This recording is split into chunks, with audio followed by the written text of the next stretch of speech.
नमस्कार दोस्तों, आर के हिंदी स्टोरी में आपका स्वागत है। आइए सुनते हैं एक मार्मिक व दिल छू लेने वाली कहानी, एक्सीडेंट। 6 बजने में 6 मिनट। कुसुम ने जल्दी से चाय का प्याला रख दिया। वह एक ही घूंट पी पाई थी। आकर देखा बरसाती में कार खड़ी थी, पर ड्राइवर का पता ना था। उसने एक दो बार हॉर्न दिया, फिर बड़ी तेज़ी से वह मोटर लेकर चल दी। ड्राइवर 1 मिनट के बाद आया। कुछ दूर तक कुसुम की कार धूल उड़ा रही थी। इधर से कुसुम की कार बहुत तेजी से जा रही थी, उधर से किसी और की गाड़ी ने रास्ता काटा। परिणाम यह हुआ कि चौरस्ते पर बिजली के खंभे से दोनों गाड़ियां टकराई। दोनों ने बचाने का प्रयत्न किया, परंतु निष्फल। कुसुम की कार के सामने का कांच टूट गया और सामने का कुछ हिस्सा भी टूट गया। कार और वह अपना बैग खोकर मुर्दे की तरह पड़ी रही। कुसुम के सिर और माथे पर चोट आई। दूसरी कार का एक मडगार्ड भर टूटा था, बाकी सब कुछ ठीक था। उस गाड़ी के दोनों व्यक्ति कार पर उतरकर खड़े हो गए। एक पुरुष था, दूसरी स्त्री। कुसुम के चेहरे पर क्रोध का भाव था, पर पुरुष के चेहरे पर कौतूहल के साथ यह भाव था कि वह गलत रास्ते पर थी। उसने बचाना चाहा, फिर भी कुसुम ने कार लड़ा ही दी। कुसुम के सिर के बहते हुए खून को देखकर तुरंत ही पुरुष ने अपनी रुमाल उसके सिर पर कसकर बांध दी। फिर नम्रता से बोला, आप मेरी कार पर बैठ जाइए। डॉक्टर के घर से आपके सिर पर पट्टी बंधवाने के बाद आप जहाँ कहेंगी वहाँ पहुँचा दूंगा। खाक पहुँचा देंगे आप? कुसुम चिल्लाकर बोली। मुझे 6 बजे कॉलेज पहुँच जाना था, वहाँ लोग मेरी प्रतीक्षा में होंगे। तो आप ही कुसुम देवी हैं? आपसे मिलकर प्रसन्नता हुई, पुरुष ने कहा। जी हाँ, मैं ही कुसुम देवी हूँ। धन्यवाद। और आपकी तारीफ? शिष्टाचार के तौर पर कुसुम ने पूछा। मैं हूँ प्राणनाथ सहगल, पुरुष ने उत्तर दिया। कुसुम जैसे चौंक उठी।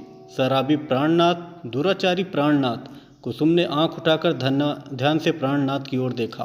प्राणनाथ के विषय में तो उसने, यह वही प्राणनाथ है या कोई और? कुसुम के चेहरे से जैसे प्राणनाथ ने उसके अंदरेले भावों को पढ़ लिया। वह बोला, इस शहर में प्राणनाथ नाम का एक ही व्यक्ति है और वह समाज में बहुत बदनाम है। वही हूँ मैं, किंतु इस समय आपको डॉक्टर के घर तक मेरे साथ चलना ही होगा। आपका खून बहुत निकल चुका है, चलिए। कुसुम उसकी बातों का कोई उत्तर न देकर चुपचाप कार में जा बैठी। प्राणनाथ ने कुसुम को ले जाकर डॉक्टर के यहाँ पट्टी बंधवाई और फिर उसके घर छोड़ दिया। कुसुम उस दिन कॉलेज न जा सकी। इस घटना ने कुछ दिन बाद एक दिन शाम को कुसुम का भाई, जो उससे 2 साल बड़ा था, बड़े गुस्से में आया और बोला, कुसुम, तुम बड़ी हो और समझदार भी हो। प्राणनाथ कितना बदनाम है जो तुम जानती हो। उसके साथ कार में बैठकर तुम्हें कहीं नहीं जाना चाहिए था। कुसुम ने कहा, पर भैया, जिस दिन मेरी मोटर लड़ गई थी उसी दिन मैं उसकी कार में डॉक्टर के घर गई थी, और तो मैं कभी नहीं गई। खैर, अब इस बात का ध्यान रखना, उसके भाई ने कहा, और बात यूं ही ख़त्म हो गई। पर संयोग की बात, उसके दूसरे ही दिन कुसुम अपनी कुछ सहेलियों के साथ पिकनिक पर गई। लौटते समय दूसरी सहेलियों को उनके मकानों पर उतारकर जब वह वापस आ रही थी तो ठीक प्राणनाथ के बंगले के सामने ही उसकी मोटर का पेट्रोल खत्म हो गया। कुसुम यह न जानती थी कि वह बंगला किसका है। उसके साथ कोई नौकर भी न था।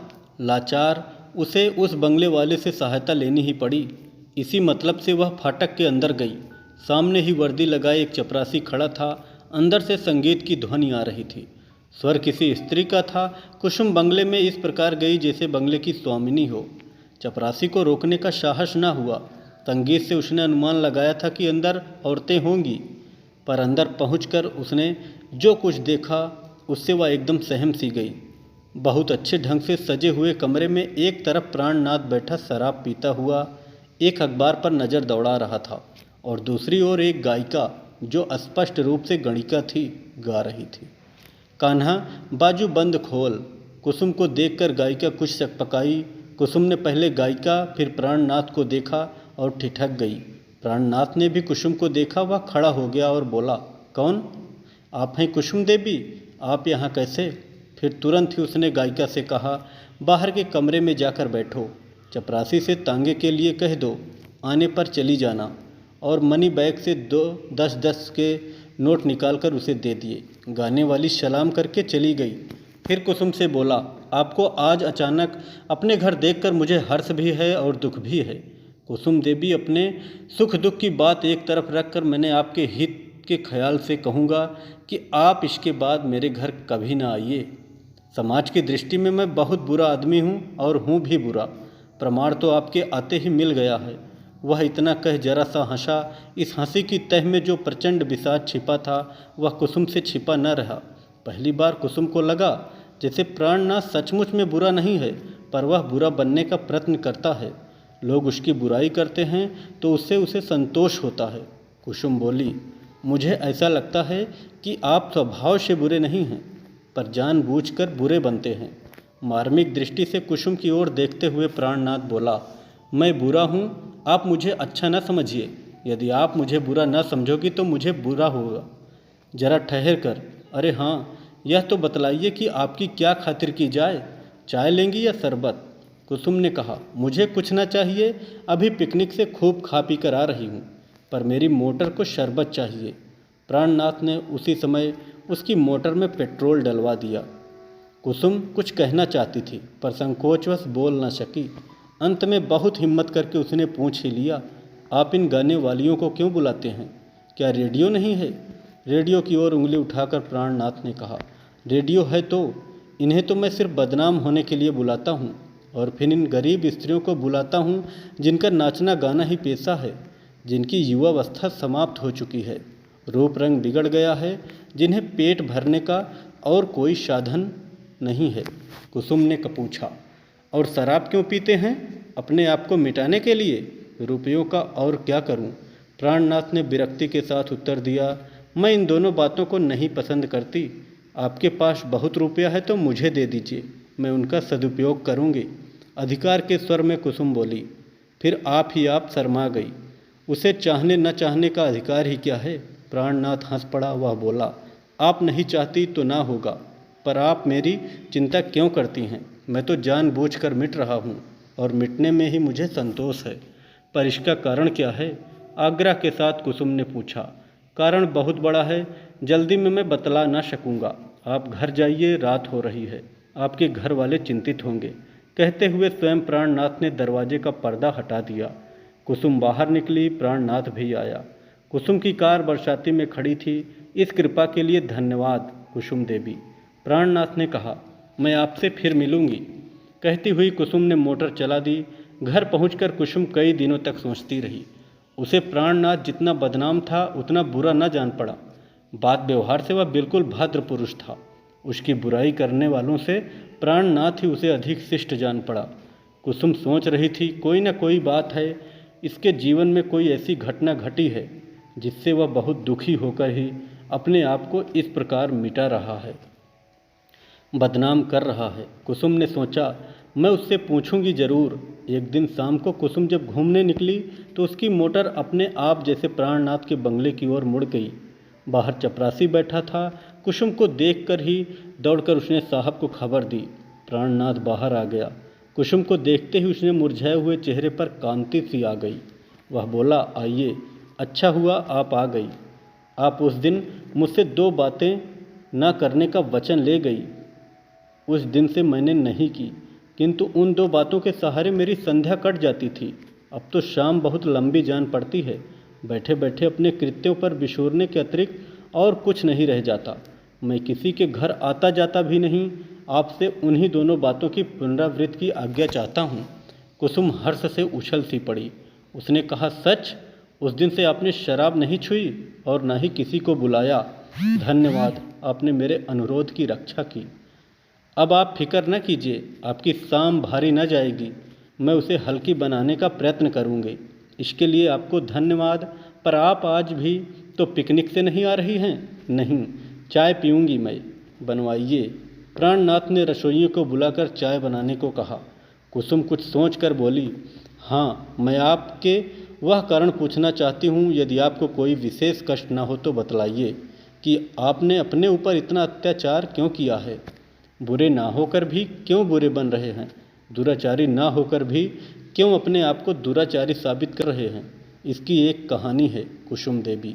एक दीर्घ निश्वास के साथ प्राणनाथ ने कहा, मैंने एक स्त्री का जीवन बर्बाद किया है और बर्बाद करने के बाद अपनी जिम्मेदारी नहीं समझी।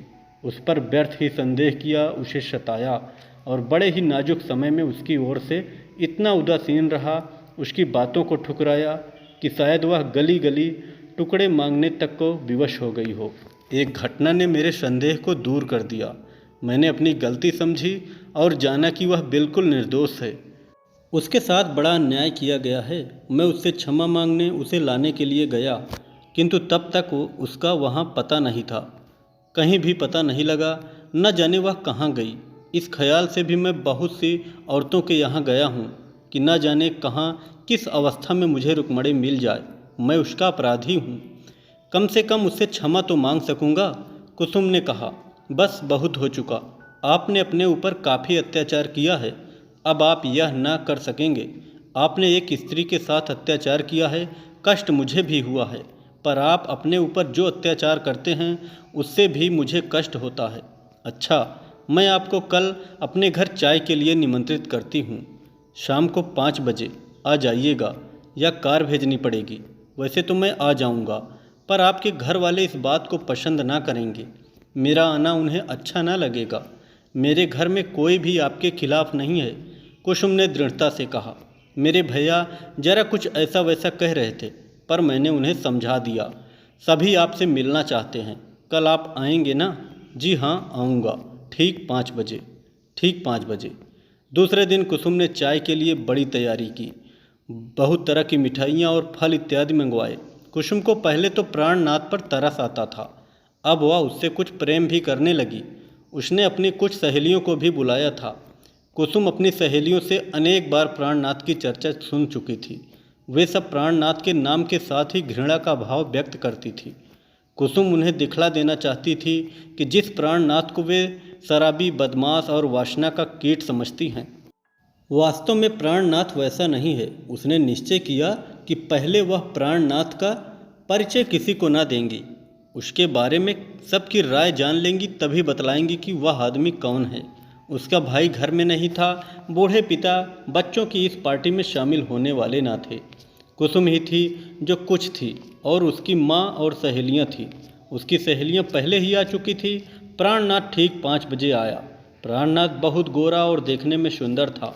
कुछ देर इधर उधर की बातें करने के बाद कुसुम ने अपनी परिचायिका भामा को चाय लाने को कहा। कुसुम देख रही थी कि उसकी सहेलियों में से कोई भी प्राणनाथ से जंगली जानवर या हवा की तरह नहीं डरती है, किंतु खुलकर स्नेह के साथ बातचीत कर रही हैं। एक दो ने चुपके से पूछा भी कि यह कौन है। कुसुम ने कहा, मेरे दूर के रिश्ते के भाई होते हैं। इसी समय भामा चाय लेकर आई। एक सुंदर सी ट्रे में उसने चायदानी और प्याले वगैरह सजा रखे थे।